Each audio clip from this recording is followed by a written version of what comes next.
சட்டம் எல்லாருக்கும் சமமானது தான். சட்டத்தின் பார்வையில் எல்லாருமே இங்கே சமமானவர்கள் தான் அப்படிங்கிற விஷயங்கள்லாம் நம்ம தொடர்ந்து நம்ம சேனலில் பார்த்துட்டு வரோம். ஆனால் நீதிமன்றத்தோட மறைமுக கோட்பாடுகள் அப்படிங்கிறது ரொம்ப காலமாகவே ஒரு சில விஷயங்கள் வழக்கத்தில் பேசிட்டு வராங்க. குறிப்பாக சொல்லணும்னா, சட்டத்தோட பார்வையில் 1000 குற்றவாளிகள் தப்பிச்சிடலாம், ஆனால் ஒரு நிரபராதி கூட தண்டிக்கக்கூடாது அப்படிங்கிறது தான் இதோட கோட்பாடாக இருக்குது. தாமதமாக கொடுக்கப்படுற நீதி அப்படிங்கிறது அநீதிக்கு சமம் அப்படிங்கிறதும் சொல்கிறாங்க. இங்கே நம்ம நாட்டில் 48 ஆண்டுகள் கழித்து ஒருத்தருக்கு நீதி கிடச்சிருக்கு. இது நீதியா இல்லை தாமதமாக வழங்கப்பட்ட அநீதியா? வாங்க பார்ப்போம். இது நீதி செய், ஜஸ்டிஸ் ஃபார் ஆல்.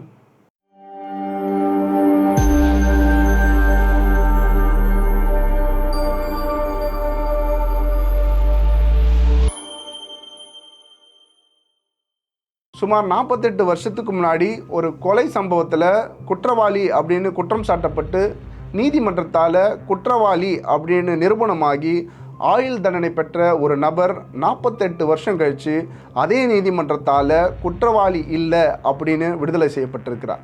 அவரோட பேர் தான் லகான் பாசி. இவர் உத்தரப்பிரதேச மாநிலத்தில் உள்ள கோசாம்பி மாவட்டத்தில் ஒரு சின்ன குக்கிராமமான கௌரே என்ற கிராமத்தில் 1921 வருஷம் ஜனவரி 4ஆம் தேதி பிறந்திருக்கார். சிறு வயசில் இவர் சரியாக படிக்காததுனால சின்ன வயசுலேருந்தே இவர் விவசாய தொழிலையும் தினக்கூலியாகவும் வேலை செய்ய ஆரம்பிச்சிருக்கார். இவருக்கு திருமணமாகி 5 பெண் குழந்தைகளும் ஒரு ஆண் குழந்தையும் இருந்திருக்கு. இவரோட மனைவி பெயர் பியாரி. இப்படி அமைதியாக ஒரு குக்கிராமத்தில் தன்னோட குடும்பத்தோடு வாழ்ந்துட்டு இருந்த லகான் பாசிக்கு தன் வாழ்க்கையை திருப்பி போடுற மாதிரி ஒரு சம்பவம் நடக்குது. அது என்னைக்கு அப்படின்னு பார்த்தீங்கன்னா, ஆகஸ்ட் 4ஆம் தேதி 1977 வருஷம். இந்த வருஷத்தில் அந்த குக்கிராமத்தில் உள்ள 2 பிரிவினருக்கு இடையே சண்டை நடக்குது. பிரிவினர்னா அது ஜாதி கலவரம்லாம் இல்லை, 2 தெருவில் உள்ள ஆட்களுக்கு இடையே ஒரு சண்டை ஒன்று நடக்குது. இந்த மோதலுக்கு அப்புறமா லகான் பாசியும் அவரோட சேர்த்து ஒரு 3 பேரும் காவல்துறையினரால் கைது செய்யப்படுறாங்க. கைது செய்யப்பட்ட இவங்க 4 பேர் மேலேயும் ஆகஸ்ட் 6ஆம் தேதி 1977 வருஷம் காவல்துறையினர் ஒரு எஃப்ஐஆர் போடுறாங்க. அந்த எஃப்ஐஆரில் பிரபு அப்படிங்கிறவரை இவங்க முன்விரோதம் காரணமாக இவர் கொலை செஞ்சுட்டு தான் அந்த எஃப்ஐஆரில் பதிவு செய்கிறாங்க. குறிப்பாக இவர் மேலே ஐபிசி செக்ஷன் 323 மற்றும் 308 கீழே வழக்குகள் பதிவு செய்யப்படுது. இவங்க மேலே வழக்கு பதிவு செய்யப்பட்டதுக்கு அப்புறம் இவங்க 4 பேருமே கௌசாம்பியில் உள்ள மாவட்ட சிறையில் சிறை வைக்கப்படுறாங்க. கிட்டத்தட்ட 1977லேருந்து 1982 வரைக்கும் இந்த வழக்கு விசாரணையானது தொடர்ந்து நடந்துகிட்டே இருந்திருக்கு. 5 வருடங்கள் ஆகியும் இந்த வழக்குக்கான தீர்வு அப்படிங்கிறது எட்டப்படாமல் இருந்திருக்கு. கொலை குற்றம் சாட்டப்பட்ட இந்த 4 பேரில் 2 பேருக்கு இவங்க என்ன குற்றம் செஞ்சாங்க அப்படின்ற விஷயமும், யாரை கொலை செஞ்சாங்க அப்படிங்கிறத கூட போலீஸ்காரங்க இவங்களுக்கு சொல்லாமலே வச்சுருந்துருக்காங்க. இதெல்லாம் ஒரு புறம் இருக்க, லகான் பாசியோட குற்றவாளிகள் அப்படின்னு குற்றம் சாட்டப்பட்டு சிறையில் அடைக்கப்பட்ட 3 பேரில் காளீஸ்வரன் மற்றும் காலு அப்படிங்கிற 2 பேருமே இந்த லீகல் ப்ரொசீடிங்ஸ்லாம் நடந்துட்டு இருக்கும்போதே 2 பேருமே சிறையிலேயே இறந்துடுறாங்க. இதுக்கப்புறமா லகான் பாசியும் தேஷ்ராஜ் மட்டும் சிறையில் இருந்திருக்காங்க. 1982 வருஷம் ஆகஸ்ட் மாதம் மாவட்ட நீதிமன்றம் இவங்க 2 பேருக்கும் சாகும் வரை ஆயுள் தண்டனை விதித்து நீதிமன்றம் தீர்ப்பு வழங்குது. இவர் கோசாம்பி மாவட்ட சிறையில் அடைக்கப்பட்ட போது இவரோட வயசு 56. இவரோட சேர்த்து தேஷ்ராஜும் நீண்ட நெடிய காலம் சிறையில் தண்டனையை அனுபவிச்சிருக்காங்க. ஒரு சில நேரங்களில் இவங்களுக்கு பெயில் கிடைச்சும் இவங்க வெளியே வந்திருக்காங்க. குறிப்பாக 20 வருஷத்துக்கு முன்னாடி லகான் பாசியோட மனைவி பியாரி இறந்துருக்காங்க. அந்த பியாரியோட இறுதி சடங்குக்கெல்லாம் லகான் பாசி வந்திருக்காரு. இதெல்லாம் ஒரு புறம் இருக்க, கடைசியாக 2024 வருஷம் லகான் பாசி அவர்களும் தேஷ்ராஜ் அவர்களும் 2 பேருமே பெயிலில் அனுப்பப்பட்டிருக்காங்க. இப்படி பெயிலில் வெளிவந்த 2 பேரில் தேஷ்ராஜ் படுத்த படுக்கையாக வீட்லேயே பெட்ரிடன் ஆகியிருக்கார்.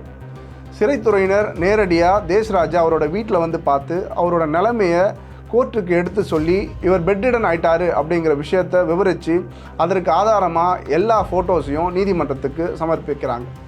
இதனை தொடர்ந்து நீதிமன்றம் தேஷ்ராஜை இந்த வழக்கிலேருந்து விடுதலை செஞ்சிடறாங்க. அதாவது லகான் பாசி மறுபடியும் 2024 வருஷம் தன்னோட பெயில் முடிஞ்சதுக்கப்புறம் மறுபடியும் கோசாம்பி சிறைச்சாலையில் அடைக்கப்படுறார். இவருடைய மேல்முறையீடு அப்படிங்கிறது கடந்த 40 வருஷமாக அலகாபாத் உயர்நீதிமன்றத்தில் நிலுவையிலேயே இருந்திருக்கு.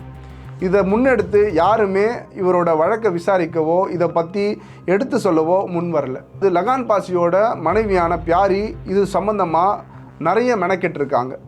தன்னோட நலமுணலெல்லாம் விற்று லகான் பாசி இந்த கொலையை செய்யலை, இவருக்கும் இந்த குற்றத்துக்கும் எந்த சம்மந்தமும் இல்லை அப்படிங்கிறத கோர்ட்டுக்கு நிரூபிக்கணும் அப்படின்றதுக்காக லகான் பாசிக்காக வாதாட நிறைய வக்கீல்களை சந்திச்சிருக்காங்க. இறுதியாக லகான் பாசிக்கு ஒரு தீர்வு அப்படிங்கிறது வழக்கறிஞர் அங்கித் மௌரியா அவர்கள் மூலமாக தான் கிடச்சிருக்கு. அங்கித் மௌரியா யார் அப்படின்னு பார்த்தீங்கன்னா, அங்கே உள்ள சட்ட சேவை மையத்தினுடைய ஒரு வழக்கறிஞராக அவர் பார்க்கப்படுறார். இவர் இந்த வழக்கை முன்னெடுத்து இந்த வழக்கில் உள்ள ஆதாரங்களை முன் வச்சு லகான் பாசிக்காக அலகாபாத் உயர்நீதிமன்றத்தில் வாதாடுறாரு. இந்த கொலை வழக்கோட மேல்முறையீடு அலகாபாத் உயர்நீதிமன்றத்தில் விசாரணைக்காக வந்துச்சு. இந்த கொலை வழக்கை விசாரித்தது நீதிபதிகள் விவேக் குமார் பிர்லா அவர்களும் நீதிபதி நந்த் பிரபா சுக்லா அவர்களும். இந்த 2 நீதிபதிகளும் இந்த வழக்கில் ஒரு பரபரப்பான தீர்ப்பை, அதுவும் யாருமே எதிர்பார்க்காத ஒரு தீர்ப்பை லகான் பாசிக்கு கொடுத்தாங்க. யாருமே எதிர்பார்க்காத அந்த தீர்ப்பு என்ன சொல்லுச்சு அப்படின்னு பார்த்தீங்கன்னா, 48 வருஷமாக கொலை குற்றவாளி அப்படின்னு நீதிமன்றத்தால் அறிவிக்கப்பட்டு ஆயுள் தண்டனை கைதியாக சிறையில் இருந்துட்டு இருக்கிற லகான் பாசி இந்த வழக்கில் குற்றமற்றவர் அப்படின்னு 48 வருஷத்துக்கு அப்புறம் அலகாபாத் உயர்நீதிமன்றம் ஒரு தீர்ப்பு வழங்குது. நீதிமன்றம் இவரை நிரபராதி அப்படின்னு விடுதலை செஞ்சதுக்கு 3 முக்கியமான காரணங்களை நீதிமன்றத்தை முன்னாடி எடுத்து வைக்கிறாங்க. இவர் தான் இந்த குற்றத்தை செஞ்சார் அப்படிங்கிறதுக்கான எந்த ஒரு ஸ்ட்ராங்கான எவிடன்ஸுமே கோர்ட்டில் சமர்ப்பிக்கப்படலை அப்படிங்கிறத நீதிபதிகள் எடுத்து சொல்கிறாங்க. கொலை செய்யப்பட்ட பிரபுவுக்கும் இவருக்கும் எந்த ஒரு முன்விரோதமும் இல்லை அப்படிங்கிறது நீதிமன்றத்தில் ஊர்ஜிதப்படுத்தப்பட்டிருக்கு. 3வது, எதிர்த்தரப்பு வாதங்கள் எதுவுமே இவருக்கு எதிராகவும் சாட்சி சொல்லலை அப்படிங்கிறதுனாலையும் இவர் இந்த வழக்கில் குற்றமற்றவர் அப்படிங்கிறது அலகாபாத் உயர்நீதிமன்றம் 48 வருடங்களுக்கு அப்புறமா ஒரு கொலை குற்றவாளியை நிரபராதி அப்படின்னு சொல்லி தீர்ப்பு வழங்கி அவரை விடுதலை செஞ்சுருக்காங்க. நீதிமன்றம் இவரை நிரபராதி அப்படின்னு விடுவிச்சதுக்கு அப்புறமா இவர் சிறையிலிருந்து உடனே விடுதலை செய்யப்படுவார் அப்படின்னு எல்லாருமே எதிர்பார்த்தாங்க. ஆனால் 2 மே 2025 கொடுக்கப்பட்ட தீர்ப்புக்கு அப்புறமா இவர் 20 மே 2025 தான் சிறைத்துறையால் விடுதலை செய்யப்பட்டார். ஏன்னு கேட்டிங்கன்னா, இவருடைய பெயில் பாண்ட் அப்படின்னு சொல்லக்கூடிய அந்த ஒப்புகை சீட்டு அப்படிங்கிறது நீதிமன்ற ப்ராசஸ் முடிஞ்சு நீதிமன்றத்திலேருந்து 59 கிலோமீட்டர் தொலைவில் உள்ள ஒரு டிஸ்ட்ரிக்ட் பிரிசன், அதாவது மாவட்ட சிறைச்சாலைக்கு செல்றதுக்கு கிட்டத்தட்ட 18 நாட்கள் எடுத்திருக்கு. மே 20, 2025 தான் லகான் பாசி சிறைத்துறையால் விடுதலை செய்யப்படுறார். விடுதலை செய்யப்பட்ட அவர் ரொம்பவே சந்தோஷமாக தன்னோட கிராமத்துக்கு தன்னோட பிள்ளைங்களை பார்க்க சிறையிலிருந்து கிளம்பி போகிறார். லகான் பாசியோட விடுதலைக்கு அப்புறமா அவருடைய மகள் ஆஷா தேவி அவர்களும் அவருடைய மகன் சுராஜ் அவர்களும் ஊடகங்களுக்கு பேட்டி கொடுக்குறாங்க. அந்த பேட்டியில், நாங்கள் எங்கள் அப்பாவை ரொம்பவே மிஸ் பண்ணோம். ரொம்ப காலமாக எங்கள் அப்பா எங்கள் கூட இல்லை. ஆனால் எங்களுடைய அம்மா பியாரி அவருடைய விடுதலைக்காக ரொம்பவே பாடுபட்டாங்க. இருக்கிற சொத்து பற்றி எல்லாமே இவருக்காக எங்கள் அம்மா விற்று ஒவ்வொரு வக்கீலுக்கும் இவங்க ஃபீஸ் கொடுத்துருக்காங்க. இப்படி ஓடி அலைஞ்ச அவங்களுடைய கால்கள் 20 வருஷத்துக்கு முன்னாடியே ஓஞ்சி போச்சு. அவங்க இறந்து போயிட்டாங்க. ஆனால் அவங்களுக்கு தெரியும், லகான் பாசி என்னோட அப்பா எந்தவித குற்றமும் செய்யலை, அவர் ஒரு நிரபராதி அப்படிங்கிறது 48 வருஷத்துக்கு முன்னாடியே தெரியும்.